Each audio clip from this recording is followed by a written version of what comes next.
the holiday season, and I'm pleased to have with me State Senator Dan Phelps, and talking about what's going on in the Capitol. And so if you have written your letter to Santa, what are you asking for this next year for political terms? Oh boy, well I think, certainly we need to take some concrete bipartisan steps forward dealing with the heroin and opioid epidemic. It's affecting the entire state. It's affecting Concord. I did a ride-along with Concord Fire, Concord Police, heard their stories. We've had almost 300 overdoses this year, Dave. That's what someone told me. I was talking with overdose deaths. Really? And it's, look, almost 60% of them, fentanyl played some role, some component of the overdose. So we need to crack down on fentanyl, treat fentanyl like heroin in terms of sale and distribution. I think there are things that we can do with respect to the prescription drug monitoring program, with respect to best practices of prescribing and dispensing controlled substances. We ought to work on a reasonable drug court bill. We ought to invest in treatment. These are the types of things that we will debate and have discussions on. As you know, the drug task force is ongoing right now. But the best thing, the most important thing that we can do is reauthorize Medicaid expansion, which provides treatment services to thousands of Granite Staters who need it. We need to get that done. And it provides health coverage for upwards of 44,000 Granite Staters, several thousand in your viewing area, folks that may be watching at home. If you're watching at home and you have Medicaid, it's a big year because your health insurance is at stake. Now, we'll be voting on that again this term coming up, this session? Yes. Yep. Whether or not to reauthorize it. So the terms of the reauthorization, how long, under what circumstances, that's going to be debated. But I'm pleased that Republican leadership is committed, and the Senate and the House is committed to moving this forward. The question will be, what kind of form does it look like? I believe it will be starting in the House. At least one bill will start in the House, so Senator Pierce has a bill in the Senate. In any event, Medicaid expansion, so that's on a, if I'm writing my letter to Santa, it's to have everybody come together, get things done on the drug, heroin and opioid epidemic, get Medicaid expansion done, and move forward in a constructive way on some of these critical issues. But do you, because it is election year, and because January and part of February, and most of February, is going to be tied up with all these candidates coming in, wanting to speak to the legislature and all that, do you think we're going to get a lot accomplished? Well, our first job is to go there and represent folks and get things done. It's not to, do all these events with presidential candidates. We need to be welcoming hosts to the presidential candidates. But our job, we were elected to work on these issues that people want us to work on. We weren't elected to hang out with the presidential candidates. But I remember 4 years ago when I was in the legislature, they came in and it was just, it tied up the whole session. Yeah. That whole month it did, of January. Right. Every day, it seemed like we were in session twice a week, and we had somebody in there those 2 days for those weeks before that primary. And it's like, wait a minute here, I thought we're supposed to be working on bills or something and getting bills passed. But when you talk about the drug, the heroin thing, the funds for that, how soon they've got this joint task force meeting. But how long is this going to go for? Is there a time limit set to get them to say, okay, this is what we need done, now vote, or is it going to go on and on? Right. One of the things that Republican leadership agreed to, a bipartisan agreement, is that the task force will have to issue an interim report on or by December 21. And then some of the agreed upon legislation to deal with the epidemic will be moved the first or second week of January. So that's progress. That was a good agreement. It's bipartisan, and people are working hard. And a lot of these things, Dick, people agree on both sides of the aisle, and it's just a matter of ironing out the details getting things done and passing them. One of the things that we haven't talked about yet that is really important in this context is how people are treated by insurance companies.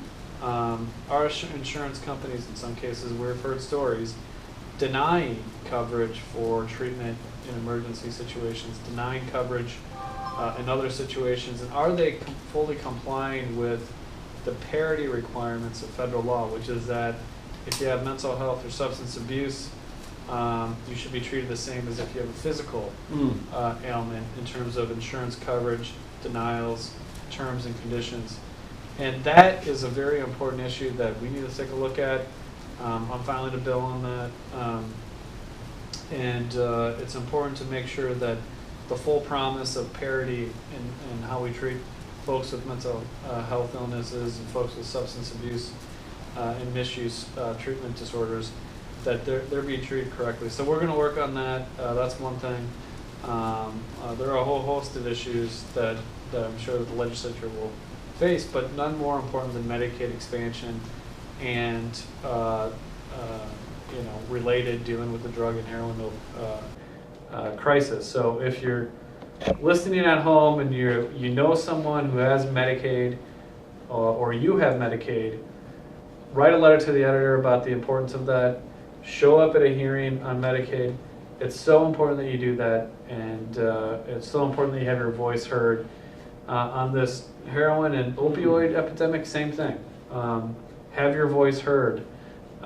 Reach out to Dick, reach out to me. You can email the task force on their website. So if you Google, New Hampshire Drug Task Force, state legislature, they have a website. You can go there and you can email the task force. You just click on this button and you can email the task force. Do that. Get involved. It's really important that policymakers hear from you, and that they hear your story and why these things are important to you. Now, what happens if you are prescribed? If the doctors have prescribed you to be on fentanyl and all that? That wouldn't patches or whatever. Right. Well, I mean the prescription. So the prescription rules. The Board of Medicine is going through some emergency rules on that. And so how those all work out, we'll see. But what I was referencing earlier in terms of fentanyl is drug dealers of fentanyl. People who are engaged in the sale and distribution of fentanyl, and bringing those penalties for drug sales in line with heroin. That's often mixed with heroin. Sure. It's more potent than heroin. It's more addictive. It's more deadly. And we're seeing the effects of it right here in New Hampshire. And so we need to crack down on the drug dealers of fentanyl. That's what Massachusetts did. Just a couple weeks ago, Governor Baker of Massachusetts signed a bill into law to do that. We could do that. We should do that. That's an area of bipartisan agreement, I think. And so these are some of the things that we need to get done, and I think that we will get done. I was curious about that because, a lot of the chronic pain doctors here in Concord have prescribed that for their patients. And I'm just curious how that's going to work for them. So. Well, they would not be covered as being, drug dealers in terms of this. So no. they would be, Okay, so that's. They'd be okay. Okay, that's just curious. Yeah. And then what else is now? So far, we've got 2 executive counselors that are looking to run for governor this year. How about you? What's your plans? You gonna still think of staying a state senator, or think you're gonna run for governor's council? I'm gonna run for re-election to the state senate. So I'm not running for executive council or anything else. Be a good governor. I appreciate that. You would. I think you would be a good governor. Yeah. I know it's a big, demanding office, but I just hope you have to talk to Erin, my wife. I know. I'm sure. I'm sure. But same with me. I'm hoping to go back and to the legislature again. But it's going to be a big year. This stuff that's going on out there, the presidential candidates. I'm already sick. I was sick of it 6 months ago. Well, it's important, even though that it's, you know, starting earlier and there's more money and, Oh, yeah. and, it's important that people don't get disengaged, because if you become disengaged because of all the money and all the advertisement, you're basically ceding your political involvement and your influence to the big money. So don't become disengaged. Go to the events, you know, get involved. Again, have your voice heard on critical issues. Write letters to the editor, send emails to policymakers, send letters. Have your voice heard. It really matters. You know, as Dick knows, you know, sitting on these committee hearings, when folks come in and testify, who, you know, are our neighbors, our constituents, people you know down the street, that has a bigger impact than when a lobbyist with one of those orange badges comes in. So it's important to, you know, it's important to be engaged. Write your letters to the editor on issues you care about. Reach out to policymakers on issues you care about. Show up at hearings and testify on issues that you care about, and don't let the, you know, all the political rhetoric and all the campaign ads and that kind of thing deter you. If anything, let it motivate you. Well, I think what bothers me is like, I just got done with these 2 public events trying to raise the funds. And this was a rough year trying to get donations, because the answer I would get is we've already donated to other things, and some of it was the the politics, and it's like, gee, you know, and it really made it hard this year. It was tough. We did a heck of a job with you and others did a heck of a job with the parade, with the tree lighting ceremony. There were thousands of people down there. Oh yeah, but still, they don't realize what I went through almost 6 months trying to raise funds for the tree line, because these are some of the big law firms that used to give. I didn't get any. It didn't give this year. Yeah, I mean, I was told it was frivolous. Can you still give? Oh yeah, definitely. I still have bills to pay, but I was told it was frivolous, which was sad because they've always had donated. But you know, I mean, it was just very discouraging this year. How do you donate if someone's watching? They can donate still by sending a check or money order to the Concord Christmas tree lighting, care of myself, to 30 Pinewood Trail, Concord, 03301, or the parade, Concord Christmas Parade, same thing. But you know, we saw a difference this year. You know, I hadn't seen it for a few years, but this year I saw that, and I just think, I hope it doesn't stretch to next year. But you know, people love that stuff. Yeah, it certainly wasn't reflected on the ground with the, you know, all the people that were there that were enjoying it, having a good time. But they don't realize that a lot of those things cost, and you know, I love having things like that, but it was discouraging many times this year. And you know, it's like with politics. Every day we get hounded on the computer with emails from different candidates. Can you donate? We have X amount of time. We need to raise. Can you give $25? We need to raise it by midnight tonight, and it's every day. You know, it's what's going on. I mean, I haven't got nothing from you, but you know, but the federal ones and state ones, some of the state ones, it's every day. Yeah. And it's the holiday season, and you'd like to say, hey, can you give us a break? You know, but I don't know. I mean, all the charities are having a rough time with this, and we're all stretching out trying to help. But boy, I don't know. You know, I mean, we took 6 kids on for a Christmas issue to buy gifts from our church tree because of it, and they had more requests than ever. Then you figure the Salvation Army, Operation Santa Claus figures they're going to help 3,000 kids this year. They're expecting to get requests for. Then the Friends of Forgotten Children. But then, like I said, you get hounded by these political candidates, and enough is enough. Yeah. What's going on up here on the Heights in December? What's the? Is there any events that are Not that I'm aware of. Yeah. The parade was the big event, and that's all there is. Now I see that I'm building another. I assume it's the restaurant and that new strip plaza across from the mall. They've started construction on that building. And the rumors were that it was a restaurant that they had hoped would go in there. No names have been mentioned that I'm aware of yet. Back before they started construction on that whole project, we heard that the Cheesecake Factory was one.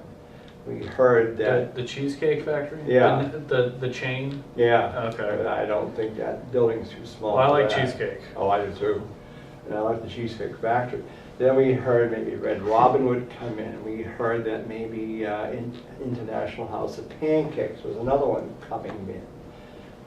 So nothing's been said yet, so I have no idea what's going on there. But as far as the traffic goes, that's staying in 4 lane, which is good in many ways. To me, it's going back to 50 years by cutting it down. But, you know, the height is just continuing to grow. And, Yep. And the thing that concerns me too, Dan, on a state level as well as local, nobody has talked about the homelessness so far. In the campaign that just ended in November here in Concord, not one person talked about homeless. What are we going to do with the homeless? Because First Congregational Church and South Congregational Church had shelters for 10 years Yeah. and are not doing it no more. Yeah, that's a big issue. Where are the beds going to be to fill that need? You know, and that's what's said. Not one person addressed that issue.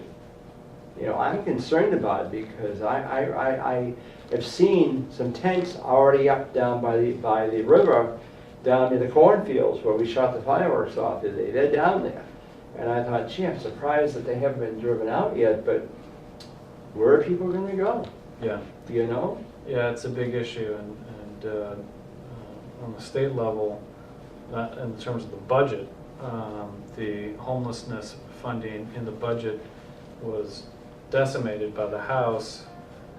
Fortunately, the Senate put it back in. I thought I shut this thing off.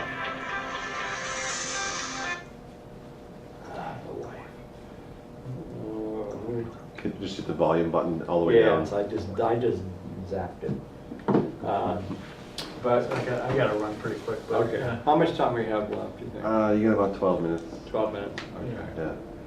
Yeah. So there's a lot of issues that are coming up, and I'm sure I read in the paper that the casino bill, or there was a bill that's being presented about parents being able to play children's bingo or something. I'm not sure what that bill I was. couldn't I understand.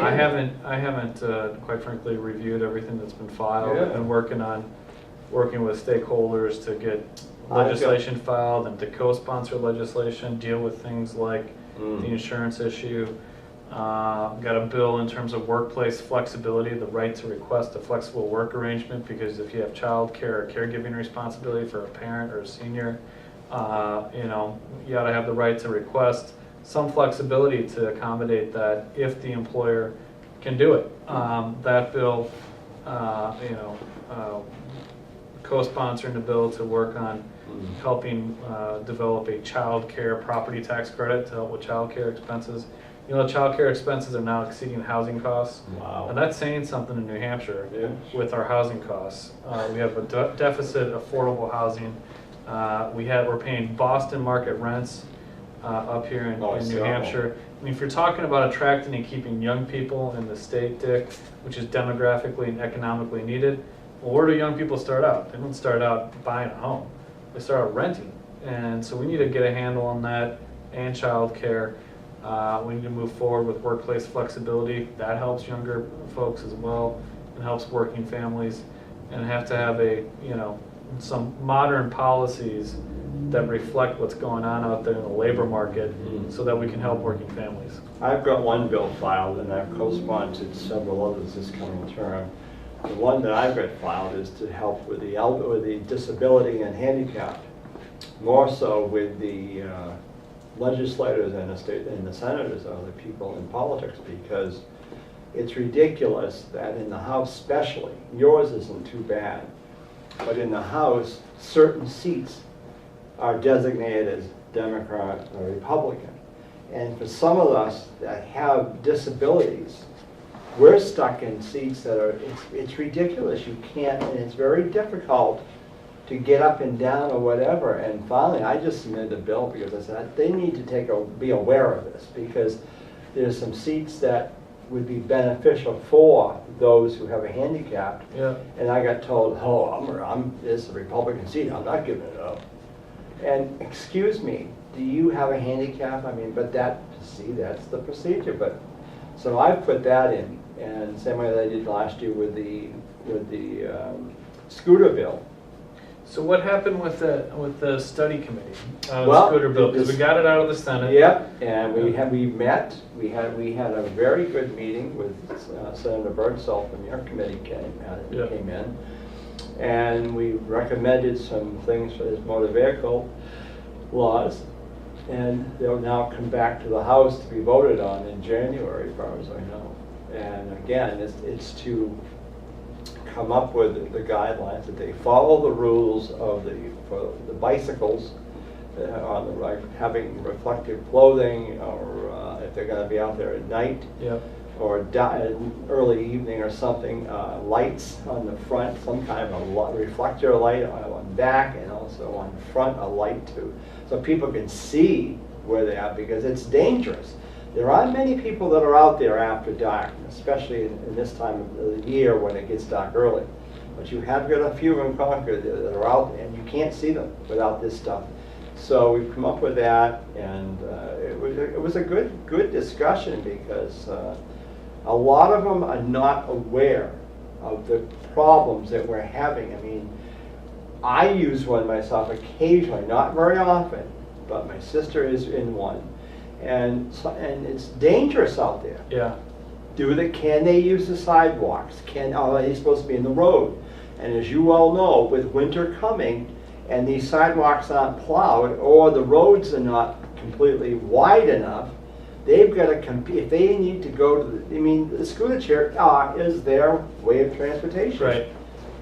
And if they have to be in the road, there could be some good accidents if the road's not plowed or whatever, so it's a very dangerous situation out there. It's a dangerous situation. It's an important issue. So we worked with the director of motor vehicles, and he was very good, Rick Bailey, on it, and so I'm anxious to see now. I'm hoping that it will pass, go on to you and then on to the governor. But well, good luck with it. Yeah. And as we're wrapping up here, I just want to say happy holidays, everybody at home. And enjoy the holiday season, and hope you and your friends are all doing well. Yeah, that's right. And we're going to be those who are observing Hanukkah. That'll be coming up in a couple of weeks. And again, a very happy holiday season from around town. And to you, Dan, for all that you've done for us in Concord, and for myself, your support. It's been wonderful being able to contact you and talk to you about a lot of things. You got it. Yeah, of course. Yeah, I've enjoyed my relationship with you, because it's, sometimes some politicians, whatever, but you've been very approachable and people oriented, so that's good. You got to have your voice heard, and have your voice heard too on any issue you care about. So thanks very much, Dick, for having me on. All right. Happy All right. holidays. Yeah, you got it. I hope Santa's good to you. Yep, I hope so too. With that in mind, we'll say good night to our folks that are watching around town, and thank you to Ian again for coming in, Ian Marks, and we'll see you soon. I'm your host, Dick Patten.